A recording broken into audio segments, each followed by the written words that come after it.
La plática de Dan Schneider con Alexa Nikolas y su madre. En una parte del directo de Alexa Nikolas comenta que luego de que Jamie Lynn Spears le dijera todo eso, Alexa se fuera literalmente vomitando a su camerino donde su madre estaba. La mamá se preocupó y ahí quiso hablar con Dan respecto a qué estaba pasando. Te dejaré para que lo veas. Recuerda que este video fue subtitulado por John Lima. Visita.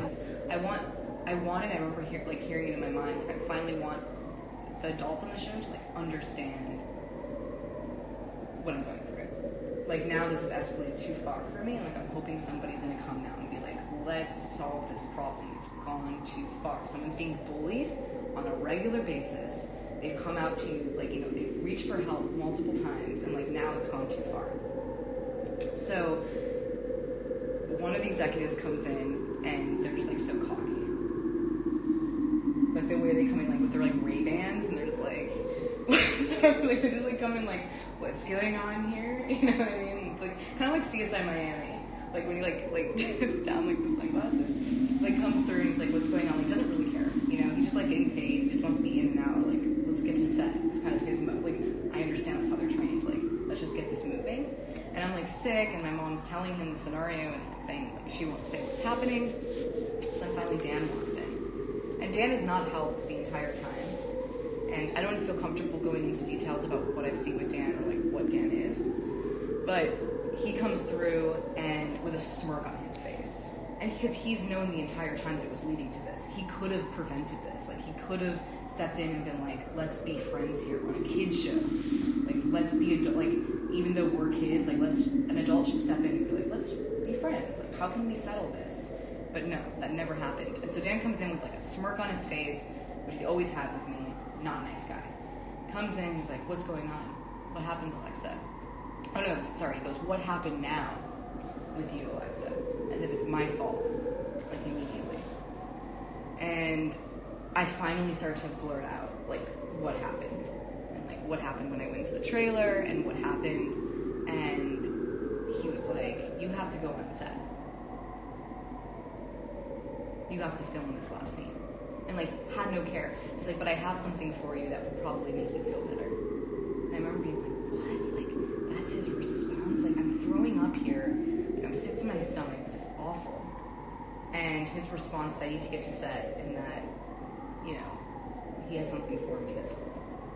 And he just pulls out, you know, those like portable DVD players that you could like put a DVD in and watch. Yes. He like like his assistant like passes me this DVD thing, and I'm just like sitting on the floor like. I'm in the closet area actually, because I was like so scared I was in the closet area. I'm like looking at this DVD player going like, this fucking DVD player means nothing to me, dude. What? So strange. He's like, okay, so now go on set and let's finish this scene and we'll talk about this later.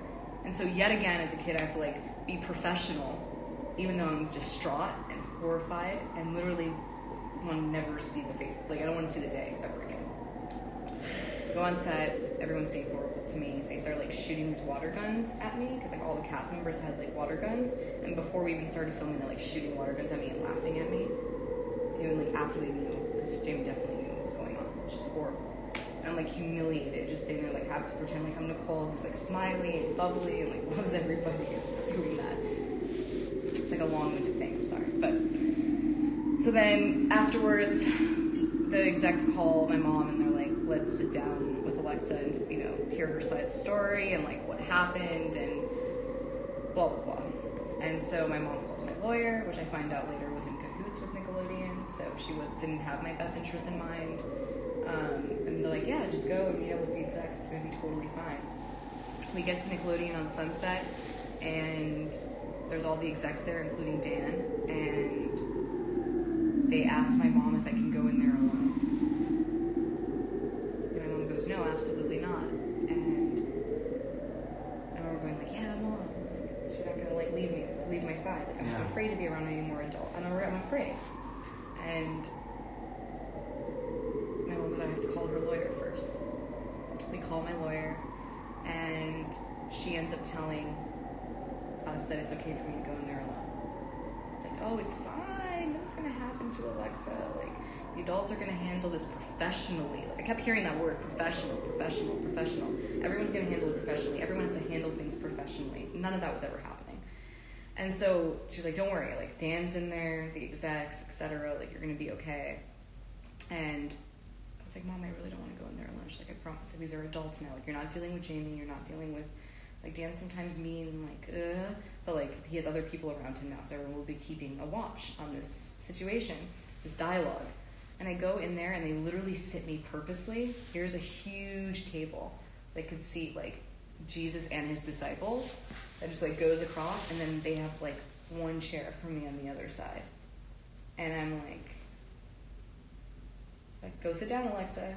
And literally the chair was too big for me. I felt so small. I have like, there's like 5 people in front of me that are all adults that are like Viacom and Nickelodeon, and Dan's right in the middle, so like directly across from me. Does not look happy. And basically they just went on this whole thing that it's not Nicole 101, it's called Zoe 101. If I wanted my own show, I should have went and got one.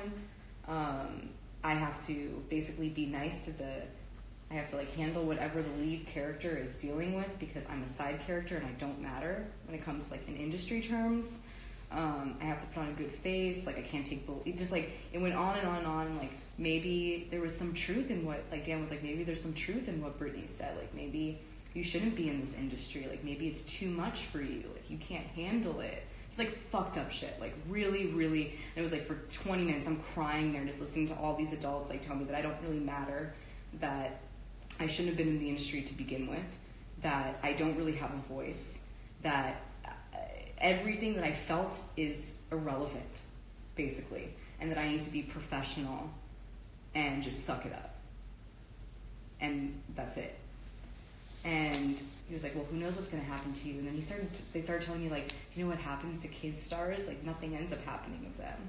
Like, your only chance is, like, continuing the show for a while, because, like, after you're not on it, like, people fall off.